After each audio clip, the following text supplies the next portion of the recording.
There's a tower standing in the most expensive square kilometer in Vietnam. District 1, Ho Chi Minh City, the corner of Ham Nhi and Ton Duc Thang, on the western bank of the Saigon River. 1 block from the Bitexco Financial Tower, the building that became the symbol of Vietnam's economic transformation.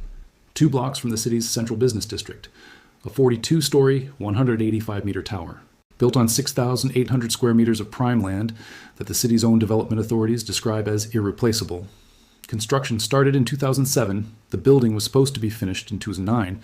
It is now 2026. The tower has had 4 different names, 4 different owners, 4 different completion promises.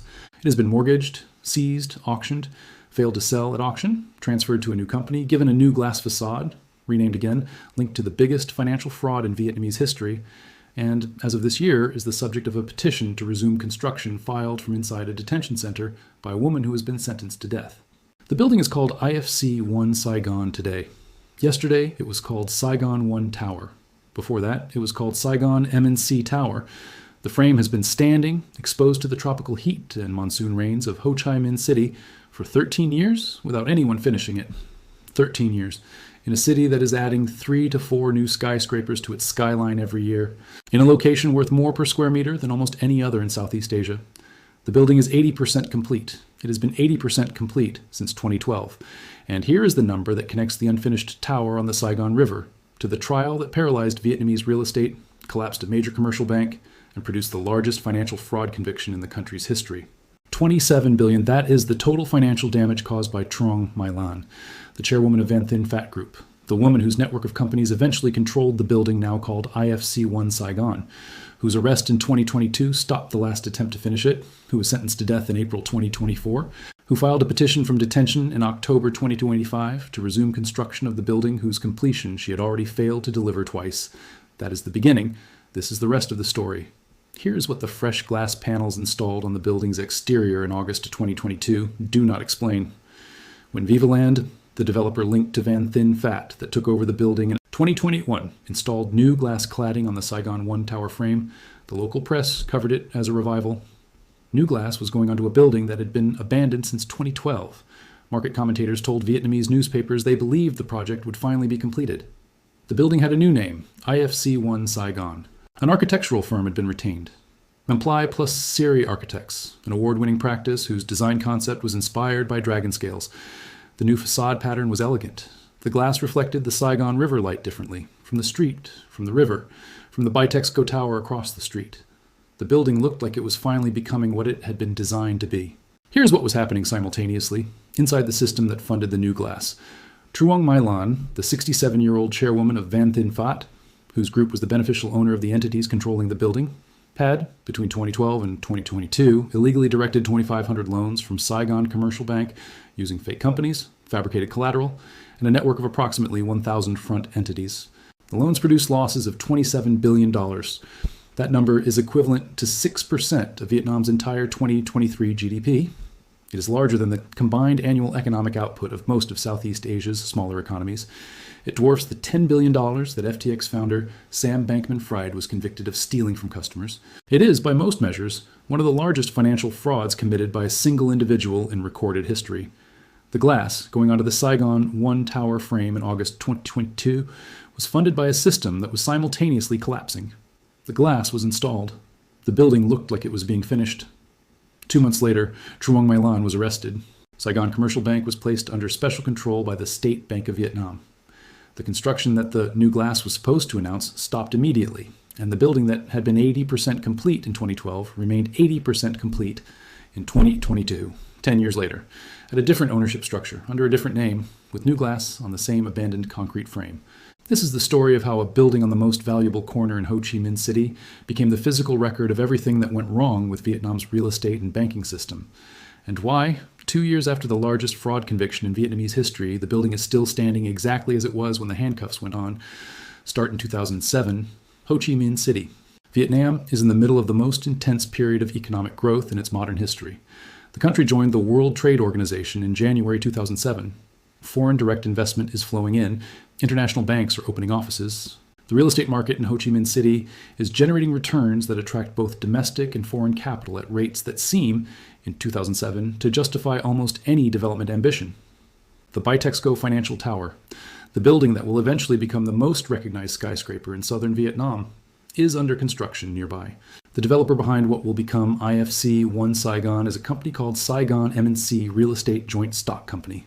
They break ground on a 42-story mixed-use tower at 34A Ton Duc Thang Boulevard on a 6,800 square meter site at the corner of Ham Nhi and Ton Duc Thang, overlooking the Saigon River. The building is designed to be the city's third tallest tower when complete. 185 meters, offices, residential apartments, a shopping area. Everything that the Ho Chi Minh City Central Business District market was demanding in 2007. The investment budget, VND 5 trillion. Approximately $213 million at exchange rates of the time. Construction begins, the tower climbs. By 2011, it is structurally complete, or nearly so. The concrete frame is at full height, 5 basement floors, 42 stories above street level, and then the Vietnamese real estate market, which had been inflating since Vietnam's WTO accession, begins to correct. Credit tightens. Property values in District 1 stabilize and then fall. The developers behind Saigon M&C fall into debt.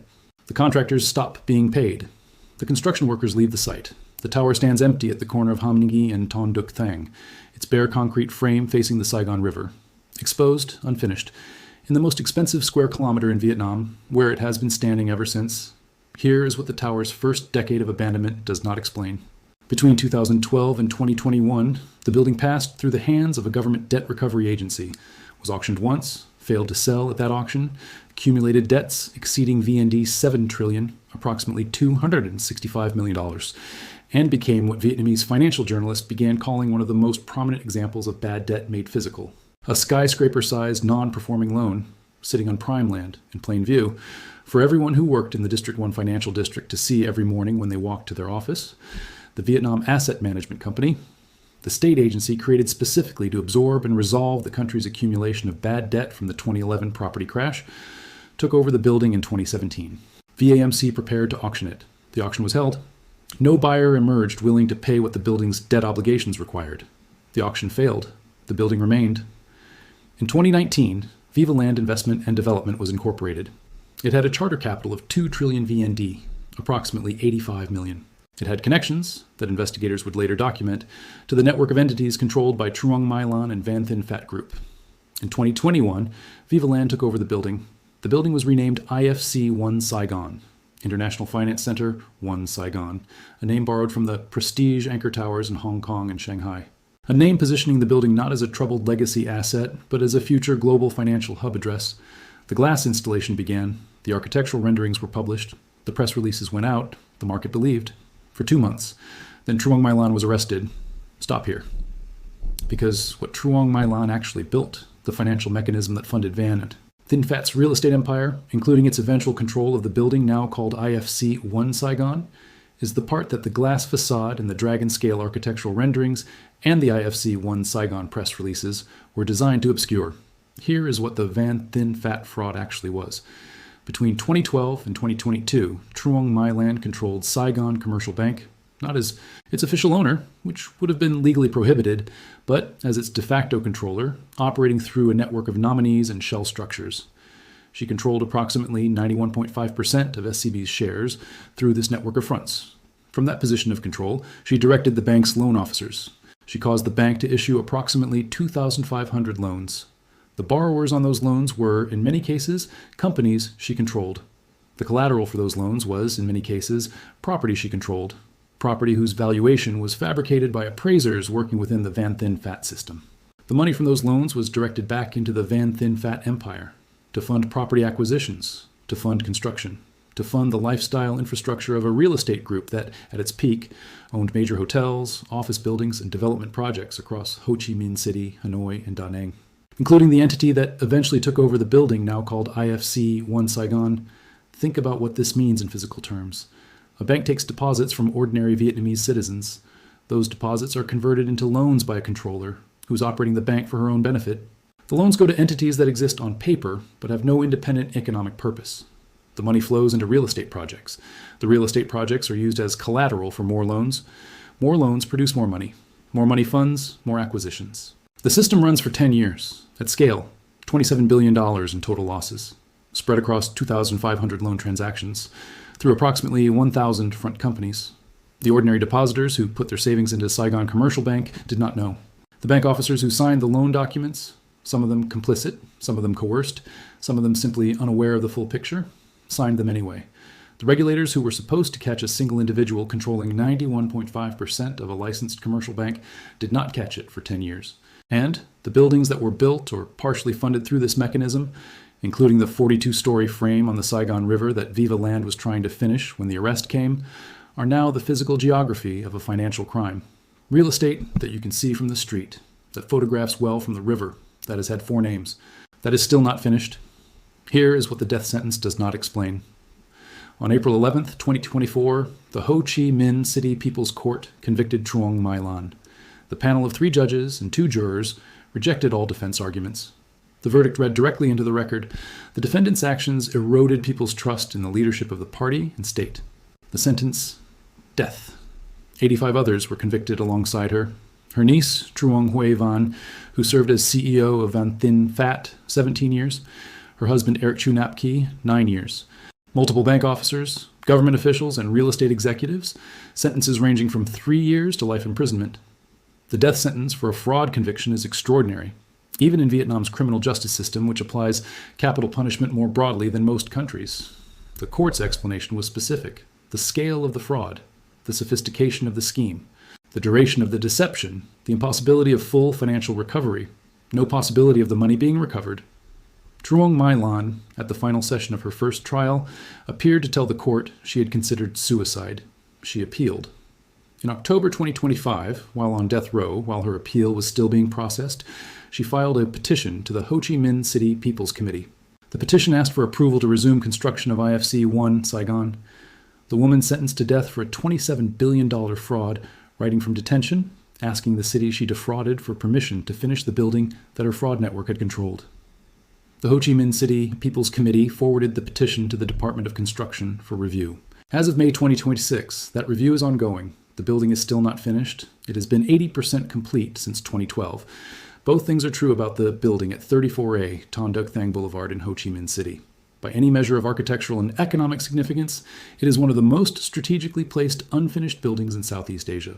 6,800 square meters of land at the corner of Ham Nhi and Ton Duc Thang in District 1. An address that, if developed and occupied as designed, would represent one of the most valuable commercial floor plates in Vietnam. A 42-story mixed-use tower whose design, when completed, would stand among the most prominent structures on the Ho Chi Minh City skyline.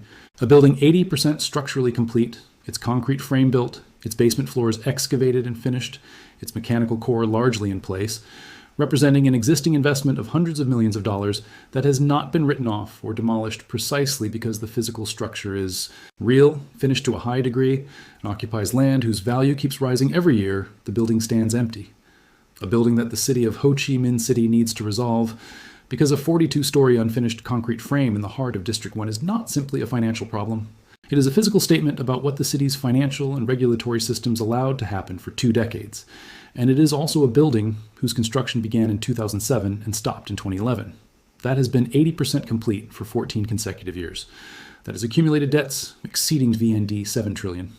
That failed to sell at public auction. That was taken over by a company linked to the biggest financial fraud in Vietnamese history. That had new glass installed on it in August 2022 by a developer whose beneficial owner was, at that same moment, orchestrating the final years of a scheme that would produce $27 billion in banking losses. That stopped again the moment its latest owner was arrested. That is now the subject of a construction resumption petition filed from inside a detention facility by a person on death row. A building that has been renamed 4 times. That has had 4 owners. That has been promised to the market 4 times. That has stood at the same corner of the same city through the WTO accession, the 2008 global financial crisis, the 2011 Vietnamese property crash, the 2022 banking scandal, the 2024 death sentence, and whatever comes next. A building that Truong My Lan, in her petition of October 2025, argues she can finish from detention, while awaiting the outcome of an appeal against a death sentence. For the fraud that funded the companies that controlled the building, she wants permission to complete. The Ho Chi Minh City Department of Construction is assessing the petition. The building at 34A Ton Duc Thang Boulevard is waiting, as it has waited since 2012, with new glass on its old frame. 4 names, 1 building, 14 years, and a petition from death row. The ghost of Saigon is still standing on the river. Nobody can finish it. Nobody can let it go. Both things have been true since the concrete stopped being poured. Both things are still true today.